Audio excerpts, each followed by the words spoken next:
Joseph Franklin Rutherford. Rutherford தனது வாழ்க்கையை சட்டத்துறையில் தொடங்கினார். அவர் நீதிமன்ற எழுத்தராகவும் வழக்கறிஞராகவும் குற்றவியல் வழக்குத் தொடர்னராகவும் பணியாற்றினார். 1895க்கு பிறகு மிசூரி மாநிலத்தின் 8ஆம் 14ஆம் நீதித்துறை மாவட்டத்தில் சிறப்பு நீதிபதியாக நியமிக்கப்பட்டார். அவர் சார்லஸ் டெஸ் ரசல் என்ற வாட்ஸ் டவர் சமுதாய தலைவரின் போதனைகளில் ஆர்வம் காட்டினார். இதனால் 1906இல் பைபிள் ஸ்டூடெண்ட் இயக்கத்தில் சேர்ந்தார். 1907இல் வாட்ஸ் டவர் சர்ச்சிட்டிக்கு சட்ட ஆலோசகராகவும் பயண பிரதிநிதியாகவும் நியமிக்கப்பட்டார். 1917இல் அவர் தலைவராக தேர்ந்தெடுக்கப்பட்ட பின் சில நிர்வாக உறுப்பினர்கள் அவரை ஆதிக்கத்துடன் நடப்பதாக குற்றம் சாட்டினர். இதனால் ஏற்பட்ட பிரச்சனையால் 1919க்குள் 7இல் ஒரு பகுதி உறுப்பினர்கள் விலகினர்.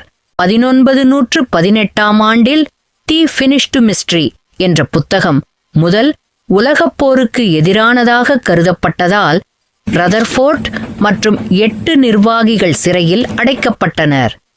அமைப்பில் மற்றும் போதனையில் செய்த மாற்றங்கள். ரதர்ஃபோர்ட் பல புதிய விதிமுறைகளையும் போதனைகளையும் அறிமுகப்படுத்தினார். அவை இன்றைய யெகோவாவின் சாட்சிகளின் அடிப்படையாக உள்ளன. மைய நிர்வாக அமைப்பை உருவாக்கினார். ஒவ்வொருவரும் வீடு வீடாகச் சென்று மத புஸ்தகங்களை பகிர வேண்டும் என கட்டாயப்படுத்தினார்.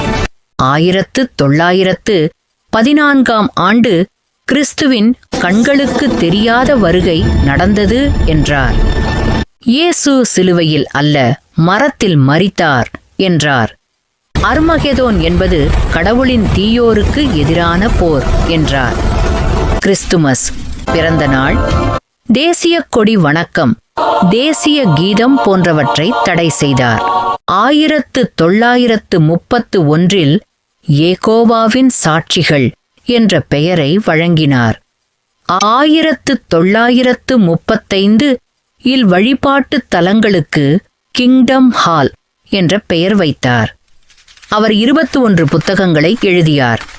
மொத்தம் 40 கோடிக்கும் மேற்பட்ட பிரதிகள் பரவியதாக கூறப்படுகிறது. 25 ஆண்டுகால தலைமையிலேயே அமைப்பின் உறுப்பினர்கள் 6 மடங்காக அதிகரித்தனர். இளமை காலம். ரதர்ஃபோர்ட் 1869 நவம்பர் 8 அன்று மிசூரி மாநிலத்தில் பிறந்தார். அவர் வறுமையான பாப்டிஸ்ட் விவசாய குடும்பத்தில் வளர்ந்தார். 6ஆம் வகுப்புடன் சேர்த்து சட்டத்தில் ஆர்வம் ஏற்பட்டது. தந்தை எதிர்த்த போதும் கடன் எடுத்து கதவு என்சைக்ளோபீடியா விற்பனையாளர் மற்றும் நீதிமன்ற எழுத்தராக பணிபுரிந்து கல்வி முடித்தார். சட்ட வாழ்க்கை. 2 ஆண்டுகள் நீதிபதியின் உதவியாளராக இருந்தார். 20 வயதில் நீதிமன்ற பதிவாளராக நியமிக்கப்பட்டார். 22 வயதில் வழக்கறிஞராக ஆனார். 4 ஆண்டுகள் பொது வழக்கறிஞராக பணியாற்றினார். சில காலம் ஜனநாயக கட்சியின் வேட்பாளருக்காக அரசியல் பிரச்சாரம் செய்தார். பின்னர் மிசூரியில் சிறப்பு நீதிபதியாக நியமிக்கப்பட்டதால் அவரை ஜட்ஜ் ரதர்ஃபோர்ட் என அழைக்கத் தொடங்கினர். 1909 நியூயார்க் மற்றும் அமெரிக்க உயர் நீதிமன்றத்திலும் வழக்காட அனுமதி பெற்றார். ஜோசப் பிராங்க்லின் ரதர்ஃபோர்ட் தி ஃபினிஷ்டு மிஸ்ட்ரி புத்தக விவகாரம் மற்றும் சிறை தண்டனை. 1916ஆம் ஆண்டு இறுதியில் புரூக்ளின் தலைமையகத்தில் பணியாற்றிய பைபிள் ஸ்டூடெண்ட்ஸ் உறுப்பினர்கள் ஜார்ஜ் ஹெச். பிஷர் மற்றும் கிளைட்டன் ஜே. புட்வொர்த் ரெவலேஷன் மற்றும் எசேக்கியேல் புத்தகங்களின் தீர்க்க தரிசனங்கள் குறித்து ஒரு புத்தகம் எழுத அனுமதி கேட்டனர். இந்த புத்தகம் சார்ல்ஸ் டெஸ் ரசலின் எழுத்துக்களை அடிப்படையாக கொண்டு எழுதப்பட்டது. ஆனால் இந்த புத்தகம் தி ஃபினிஷ்டு மிஸ்ட்ரி இயக்குனர் குழுவின் முழுமையான அறிவில்லாமல் எழுதப்பட்டு 1917 ஜூலை 17 அன்று ரதர்ஃபோர்ட் தலைமையக ஊழியர்களுக்கு வெளியிட்டார். அதே நாளில் அவர் 4 புதிய இயக்குனர்களை நியமித்ததாகவும் அறிவித்தார். புத்தகத்தின் விவகாரம். இந்த புத்தகம் ரசலின் ஸ்டடீஸ் இன் தி ஸ்கிரிப்சர்ஸ் தொடரின் 7வது தொகுப்பு என்று தவறாக கூறப்பட்டு வெளியிடப்பட்டது. ரதர்ஃபோர்டின் எதிரிகள் இதை கடுமையாக எதிர்த்தனர். இருந்தாலும் அது பெரும் விற்பனையடைந்து 6 மொழிகளில் மொழிபெயர்க்கப்பட்டது. இந்த புத்தகத்தில் 1918 ஆண்டில் கடவுளின் இராச்சியம் பூமியில் நிலைநிறுத்தப்படும், பரிசுத்தர்கள் விண்ணில் எழுப்பப்படுவார்கள் என கூறப்பட்டது. ரதர்ஃபோர்ட் 1918 ஜனவரியில் எழுதியதில் இந்த ஆண்டு கிறிஸ்தவ சபையின் நம்பிக்கைகள் நிறைவேறும் என்றார். அவர் பெரிய அளவில் பிரச்சாரங்களை நடத்தி மத அமைப்புகள் மற்றும் அரசுகள் இணைந்து மனிதர்களை ஏமாற்றுகின்றன என்று கூறினார். அதில் தேசபக்தி, பெட்ரியோட்டிசம் ஒரு மாயை, அது கொலைக்கு சமமானது என குற்றம் சாட்டப்பட்டது. அரசுகளின் எதிர்ப்பு 1918 பிப்ரவரி 12 அன்று கனடா அரசு த ஃபினிஷ்ட் மிஸ்டரி புத்தகத்தை சண்டை தூண்டும் மற்றும் போருக்கு எதிரான எழுத்துக்கள் கொண்டது என்று கூறி தடை செய்தது. அதன் பின் பிப்ரவரி 24 அன்று லாஸ் ஏஞ்சல்ஸில் ரதர்ஃபோர்ட் உலகம் முடிந்துவிட்டது, இப்போது வாழ்கிற மில்லியன்கள் ஒருபோதும் மரணமடைய மாட்டார்கள் என்ற தலைப்பில் உரையாற்றினார். பின்னர் இதன் பெயர் millions now living will never die என மாற்றப்பட்டது. அந்த உரையில் அவர் கிறிஸ்தவ மத ஆசாரியர்களை கடுமையாக விமர்சித்து, பைபிளின் படி மனிதனை அழிக்கும் இப்போருக்கு பொறுப்பு மிகுந்தோர் ஆசாரியர்களே என்றார். 3 நாட்களுக்குள் அமெரிக்க இராணுவ உளவுத்துறை லாஸ் ஏஞ்சல்ஸ் அலுவலகத்தை சோதனை செய்து அனைத்து மத புத்தகங்களையும் பறிமுதல் செய்தது. சிறை தண்டனை 1918 மே மாத ஆரம்பத்தில் அமெரிக்க சட்டமா அதிபர் தோமஸ் வாட் கிரெகோரி இந்த புத்தகத்தை மிகவும் ஆபத்தான பிரச்சார புத்தகம் என்று விவரித்தார். அதன் பின் ரதர்ஃபோர்ட் மற்றும் 7 வாட்ச் டவர் அதிகாரிகளுக்கு எதிராக கைது ஆணை பிறப்பிக்கப்பட்டது. அவர்களுக்கு 11,017 உளவு சட்டத்தின் கீழ் எஸ்பியோனாஜ் ஆக்ட் குற்றம் சாட்டப்பட்டது. அதாவது இராணுவத்தில் கலகம், கட்டுப்பாடின்மை, சேவை மறுப்பு ஆகியவற்றை தூண்டியதாக. 1918 ஜூன் 21 அன்று ரதர்ஃபோர்ட் உட்பட 7 பேர் தலா 20 ஆண்டுகள் சிறை தண்டனை பெற்றனர். ரதர்ஃபோர்ட் தன்னை சிறையில் இருக்கும்போது எதிரிகள் சங்கத்தை கைப்பற்றுவார்கள் என பயந்தார். ஆனால் 1919 ஜனவரி 2 அன்று அவர் மீண்டும் தலைவராக தேர்ந்தெடுக்கப்பட்டதை அறிந்து இது கடவுளின் சித்தம் என்று நம்பினார். 1919 மார்ச் 26 அன்று மேல்முறையீட்டு நீதிமன்றம் தீர்ப்பை ரத்து செய்து அவர்கள் பிணையில் விடுவிக்கப்பட்டனர். 1920 மே மாதத்தில் அமெரிக்க அரசு அனைத்து குற்றச்சாட்டுகளையும் ரத்து செய்தது. ஜோசப் பிராங்க்லின் ரதர்ஃபோர்ட் தலைமை குழு சிக்கல் 1117 முதல் 1119 வரை பிட்ஸ்பர்க் மாநாட்டிலும் வாட்ச் டவர் சங்கத்தின் இயக்குனர் குழுவிலும் நிறைவேற்றப்பட்ட விதிகளின்படி சங்கத்தின் தலைவர் பிரசிடென்ட், உலகம் முழுவதும் அதன் அனைத்து நிர்வாகங்களுக்கும் பொறுப்பான தலைமை அதிகாரியாகவும் எக்ஸிக்யூட்டிவ் ஆபீசர், பொது மேலாளராகவும் ஜெனரல் மேனேஜர் நியமிக்கப்பட்டார். இதன் மூலம் ரதர்ஃபோர்டுக்கு சங்கத்தின் முழு அதிகாரமும் கிடைத்தது. ஆனால் சில மாதங்களுக்குள் 7 இயக்குனர்களில் 4 Robert Hirsch, Alfred Ritchie, Isaac Haskins, James Wright ரதர்ஃபோர்டின் அதிகரித்த அதிகாரம் தவறு என்று எண்ணினர். அவர் ஆதிக்கமான ஆட்டோகிராட்டிக் தலைவர் ஆகிவிட்டார் என்று குற்றம் சாட்டினர். ஜூன் மாதத்தில் ஹிர்ஷ் புதிய விதிகளை ரத்து செய்து குழுவின் அதிகாரத்தை மீட்டெடுக்க முயன்றார். இதற்கு பதிலாக ரதர்ஃபோர்ட் இயக்குனர்கள் தன்னை பதவியில் இருந்து நீக்க சதி செய்கிறார்கள் என கூறினார். ஜூலை மாதத்தில் அவர் பிலடெல்பியாவின் ஒரு நிறுவன வழக்கறிஞரிடமிருந்து சட்ட ஆலோசனை பெற்று தன்னை எதிர்ப்பவர்கள் நியாயபூர்வமாக சட்டப் பொறுப்பில் இல்லை என அறிவித்தார்.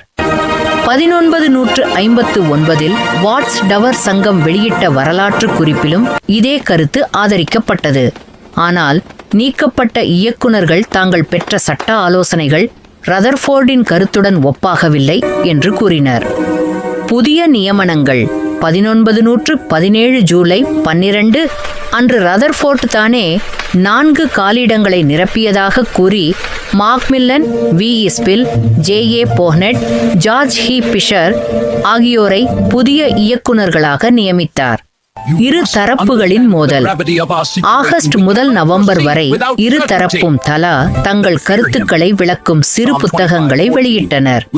ஒவ்வொருவரும் மற்றையவரை பேராசை, தன்னிச்சை, தவறான நடத்தை போன்ற குற்றச்சாட்டுகளால் தாக்கினர். முன்னாள் இயக்குநர்கள் கூறியதாவது, ரதர்ஃபோர்ட் தலைமையகத்தில் பணிபுரிபவர்களை தன்னுக்காக மனுவில் கையெழுத்திட திணித்தார். மறுத்தவர்களை வேலையிலிருந்து நீக்குவேன் என மிரட்டினார். ஆகஸ்ட் 8, 1917 அன்று முன்னாள் இயக்குநர்கள் புரூக்ளின் தலைமையகத்தை விட்டு வெளியேறினர். பின்னர் நடந்தவை: 1918 ஜனவரி 5 அன்று பங்குதாரர்கள் ரதர்ஃபோர்டை மீண்டும் தலைவராக தேர்ந்தெடுத்தனர். இந்த சிக்கல் காரணமாக பைபிள் ஸ்டூடெண்ட் இயக்கம் பிளவுபட்டது. சில கூட்டங்கள் ரதர்ஃபோர்ட்டை ஆதரித்தன, சிலர் அவருக்கு எதிராக இருந்தனர். 1919க்குள் 1/7 உறுப்பினர்கள் ரதர்ஃபோர்டின் தலைமையை ஏற்க மறுத்து விலகினர். பின்னர் அவர்கள் பல புதிய அமைப்புகளை உருவாக்கினர் அல்லது சேர்ந்தனர்.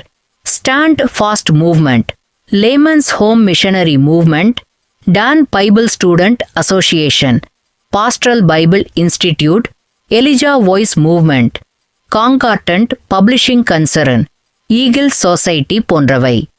அன்பான சகோதர சகோதரிகளே, கர்த்தரின் நாமத்தில் உங்கள் எல்லோரையும் உத வைக்கிறோம். கர்த்தர் நம்மோடு இருக்கிறார். சர்வ வல்லமை உள்ள தேவன் நம் துணையாக இருக்கிறார்.